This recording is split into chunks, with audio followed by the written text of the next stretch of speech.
So no one was available to present tonight on the 3 police matters, is that correct? No, that's not correct. All right.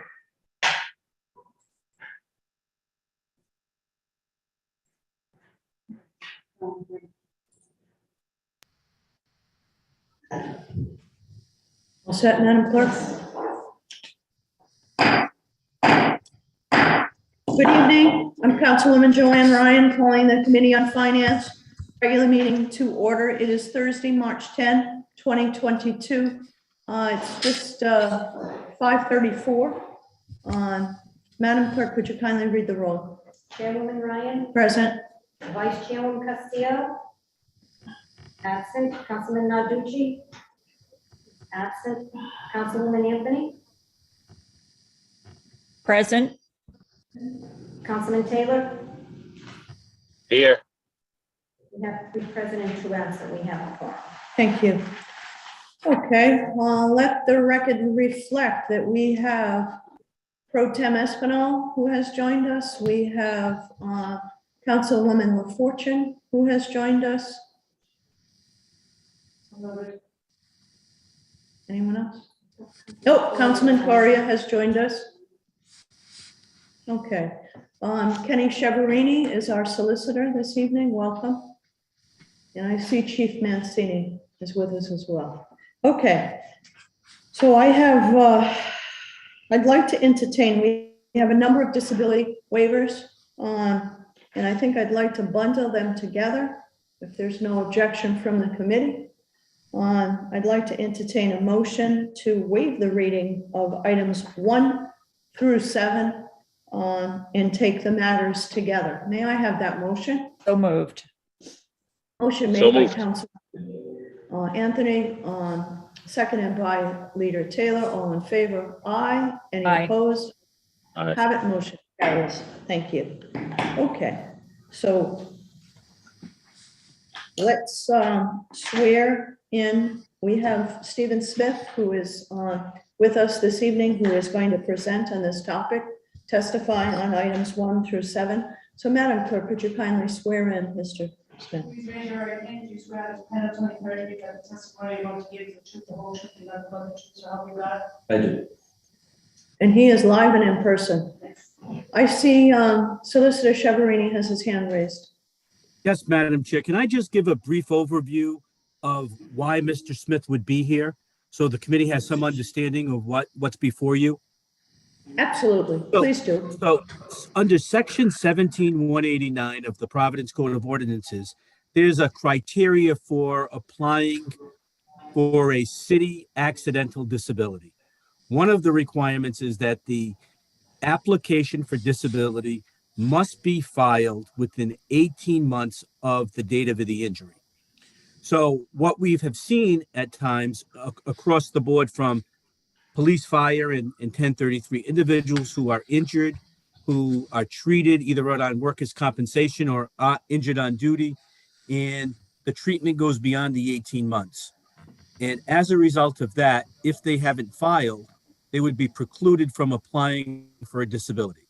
What is before you, or what will be before you, will be Mr. Smith asking for a waiver of the 18-month rule and allowing the members who he's going to represent the opportunity to apply for a disability application. And I just want to make clear for the committee, you are not voting to approve an accidental disability today. That authority is with the retirement board. And Madam Chair, as you're well aware, you're a member. So all what you're allowing for today is these individuals, if the circumstances based upon the testimony require that, to apply for submit an application. They will then have to provide documentation relative to the injury, as well as be seen by 3 independent medical evaluators who will then be reviewed by the medical subcommittee of the retirement board and the retirement board's physician, who will then make a recommendation to the full board on the merits of the application. One other point to mention was several years ago, these items were coming before the committee, and the chairperson at the time President Igliozzi was concerned if the members were receiving notification that there was an 18-month requirement. So Mr. Smith can address if these individuals had received the notice, but I know on a going forward basis, which probably postdates all of these injuries, the individuals were noticed that there is an 18-month requirement.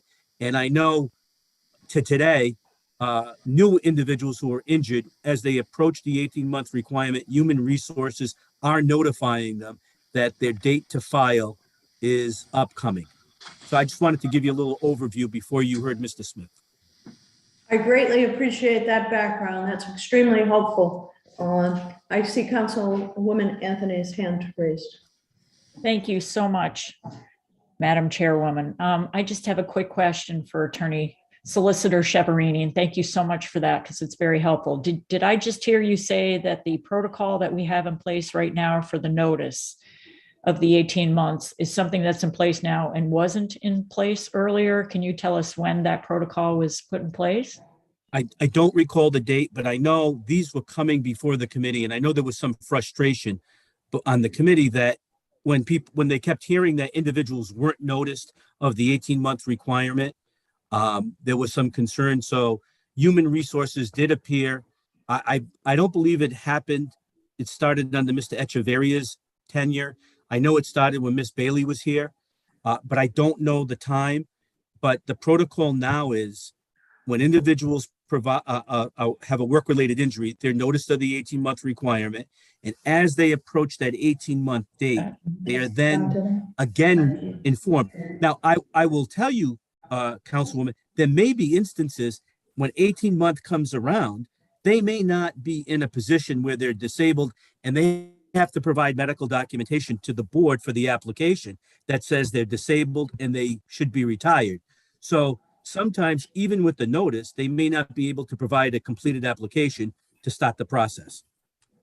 And just one more follow-up question. So that initially when the injury happens, are they provided with notice then that they have to have 18 months? Yes. That's always been the case. When you say always, when this protocol had started several years ago. Okay, thank you. All right, thank you. Thank You're you. all set, Councilwoman? I am, Okay. thank you. Anyone from the administration want to speak to any policy on notice? I see Chief Mancini there. Is that within your purview? Let's swear Madam Chair, Chief not- in. Madam Chair, not Let's directly in my swear. purview. So, are you sworn in? Where are you Please in? raise your right hand. You swear on the penalty and perjury that the testimony you're about to give is the truth, the whole truth, and nothing but the truth, so help you God? I do. Lawrence J. Thank you. Lawrence J. Mancini, Chief Financial Officer. Madam Chair, thank you for the opportunity. I fully concur with the solicitor's testimony, and I can bear witness to the notion that during my reign as Finance Director and therefore Chair of the Retirement Board, now seated by charter by Ms. Silveira, who is also on the call this evening, that protocol was established just prior to the current occupant, Mr. Echeverria. Mr. Sheverini is correct.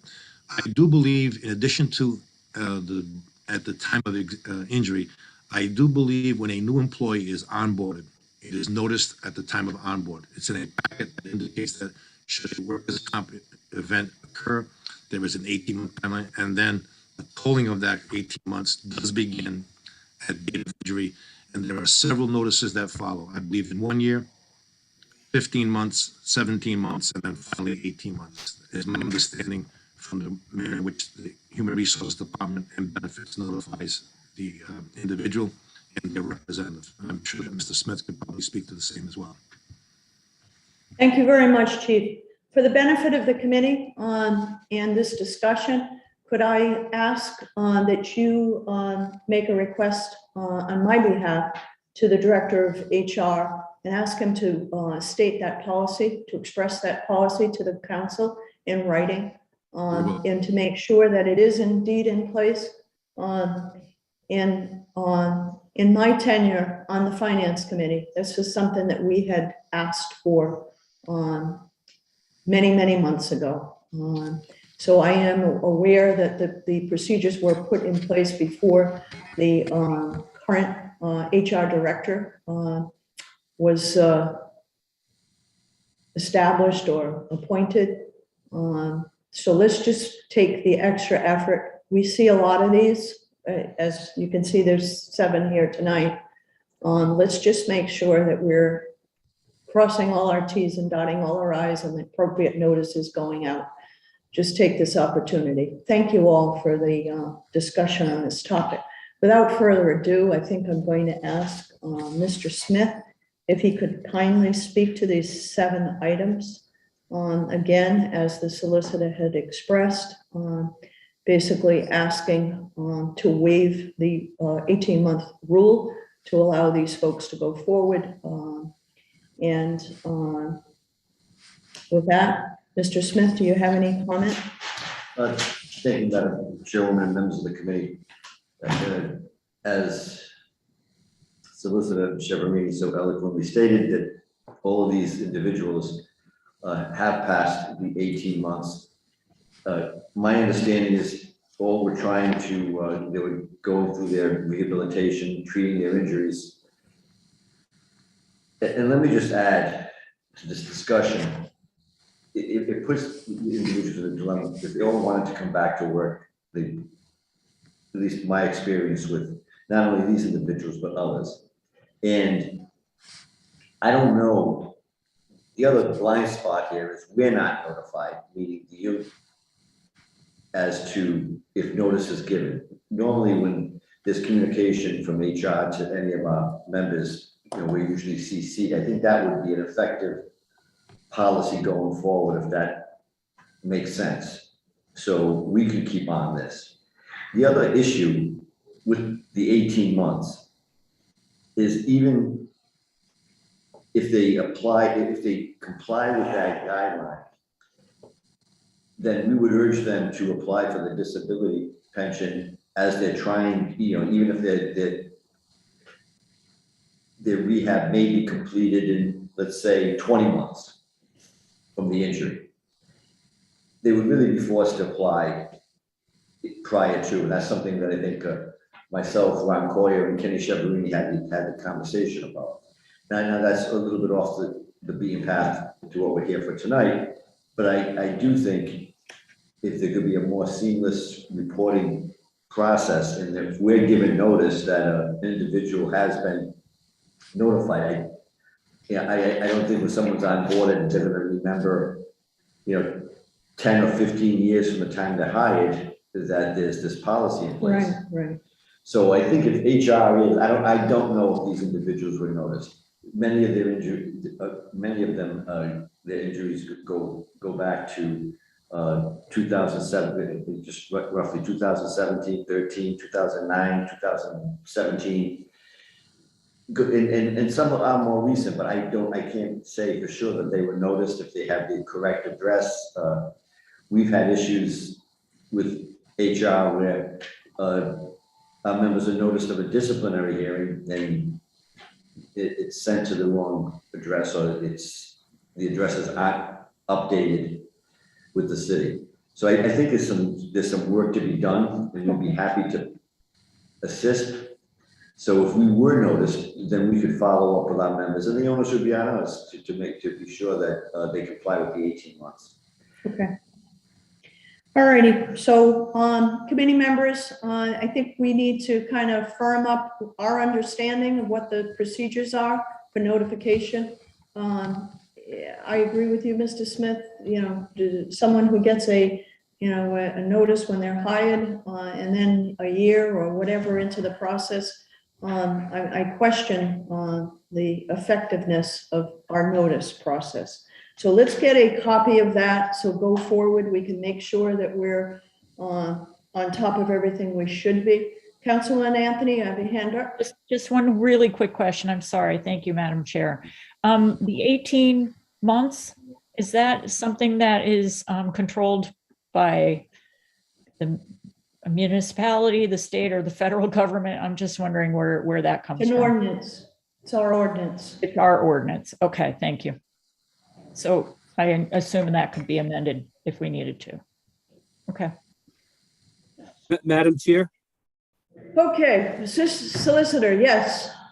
There's a version or two that Councilman Salvatore had presented to the council that would amend the 18-month rule. I don't know where that is. That was submitted probably about a year or so ago, but there have been attempts over time to modify the 18-month rule, just for your information. Thank you, Solicitor. Thank you, Councilwoman Anthony. Do you have any further questions, Councilwoman? You're No, good? thank Okay. Well, I think what we should do is delve into this a little deeper, but let's follow the rules before us. We're assuming these folks got notice, and what is before us is a waiver of the 18-month rule to allow these people. It is not granting them any disability. It's allowing them to continue with the process. So with that, may I have a motion to recommend approval? So moved. Motion made by Councilman Taylor. May I have a second? And Second by Councilwoman Anthony. All in favor? Aye. Opposed? Ayes have it. Motion carries. These move forward for approval. I do want to follow up. I think that we raised some good points here. So Chief Mancini, if you can be our ambassador, if you will, I will send a formal letter on behalf of the Finance Committee, but if you could just please advise the administration that we want to understand what the policy regarding notice is, and if it is being followed, we would greatly appreciate it. Thank you very Well, much. I will, and Madam Chair, if you'll be so kind to have the clerk include the HR department or director along with the law department as CCs.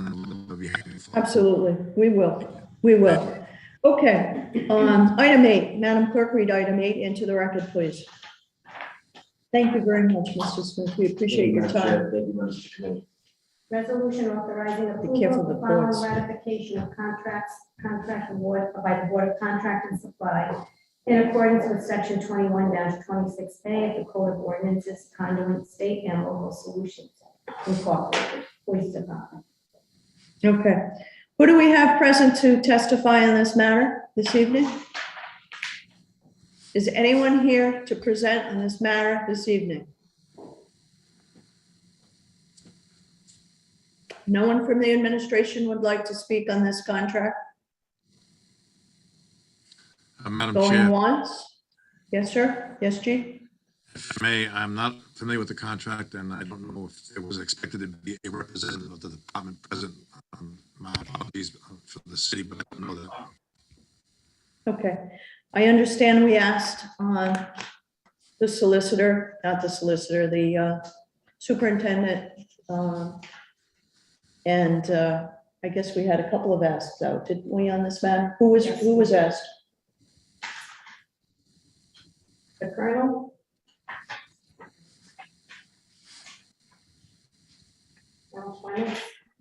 Commissioner? Commissioner, yes, I'm sorry.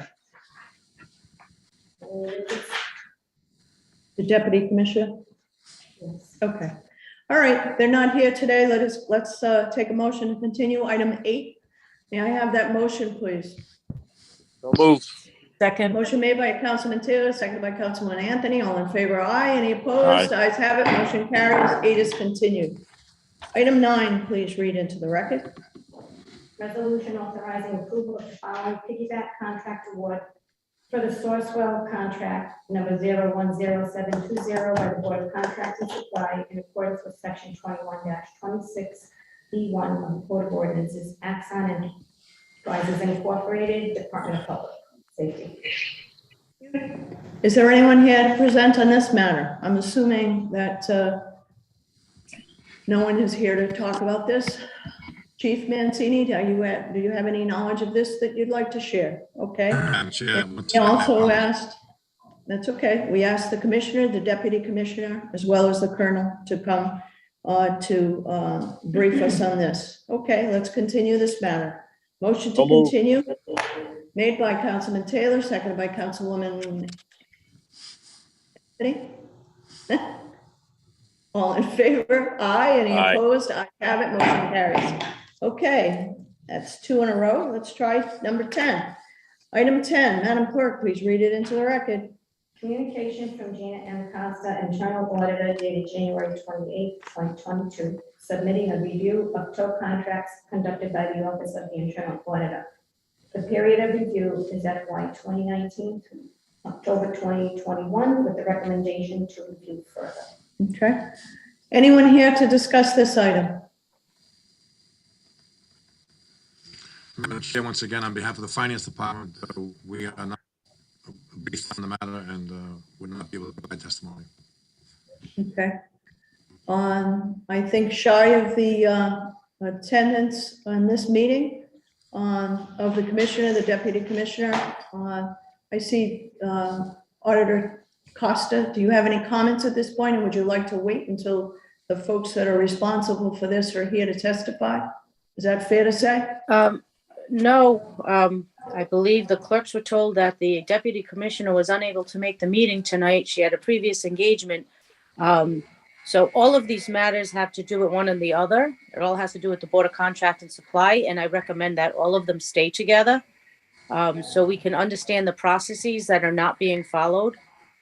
But I will be Okay. happy to go over my audit, but I would rather have them here so that they can I think it would- explain their side. That was the intent. I think it would be prudent. Thank you. I thank you for your work on this, and I think it would be prudent to make sure that they offer testimony. I understand that the clerk's office asked for available dates so that we don't waste the committee's time. So we'll get available dates and we'll get them back on schedule, and we appreciate your efforts. May I just add, Madam Chair, that Certainly. as far as the tow contract, this vendor has not been paid for some of the services he has done. Same thing with Conduit.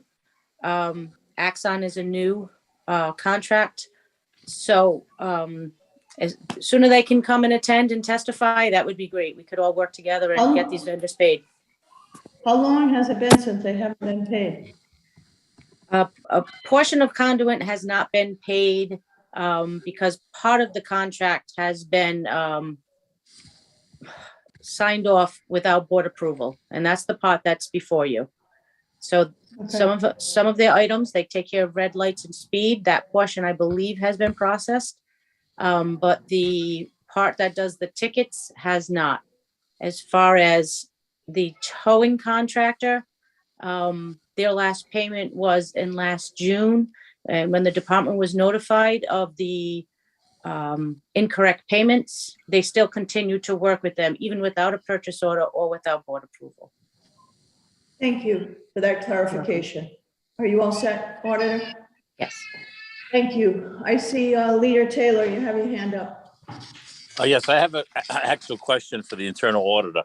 As far as the conduit, is this a different, like last time, I believe in the finance committee, we found out that the commissioner at the time signed the contract and he shouldn't have signed it. Is this a different time or the same time? Or is he just continue to do it, I guess my question is. This is a different portion of that contract that, yes, he did sign that we should continue with the handheld units ticketing at a 3% per ticket charge increase. And that has not yet been approved. They did go to the board, but that is what is before you now. I believe it was 2 consecutive years that was done. I don't know when we're going to learn as a council, but okay, thank you. You're welcome. Thank you very much, Leader. Anyone else want to talk about item 10? Okay, motion to continue item 10, please, until the people that are responsible for this contract can come and testify and let us know what's going on. I will send out a formal request from the Finance Committee for their requesting their attendance. May I have that motion? Motion made by Councilwoman Anthony. I'm Yes. going to second, but I have a question. At what Yes. point in time, if we keep doing this and they don't keep showing up, what happens? What's consequences? What do we, I mean, obviously we all had plans tonight to do something. We're here as council people and members of the finance committee and the internal auditor and the finance. And I mean, at what point in time do we, we do make another meeting and they don't show up? How do we handle this in a better way? Well, I will send a formal request. If they refuse to appear, we'll seek guidance from the solicitor's office. I think there is language in the charter that references that, but we'll cross that bridge when we get to it. Motion made by Councilwoman, is that okay, Leader? Yeah, Is no, that's fine. I second. I just, Okay. this No, happens, this happens quite often, and it's the same Yeah. two culprits that don't show up, so. I share your frustration, and rightfully so. We all prepare for these meetings. We go through these contracts, we prepare ourselves, we ask the questions before we get to this meeting. And then when the folks that are responsible don't show up, it is extremely disrespectful to the committee as well as the taxpayers of the city of Providence. With that, I have a first to continue. I have a I second. All in favor? Thank you. Aye. All in favor, aye. Any opposed? Ayes have it. Motion carries. This matter is continued. May I have a motion to adjourn? So moved. Well, second. Well, Motion second. made by both Councilman Anthony and Taylor, and seconded. Motion made by Councilman Anthony, seconded by Leader Taylor. All in favor, aye. Any Aye. opposed? Ayes have it. Motion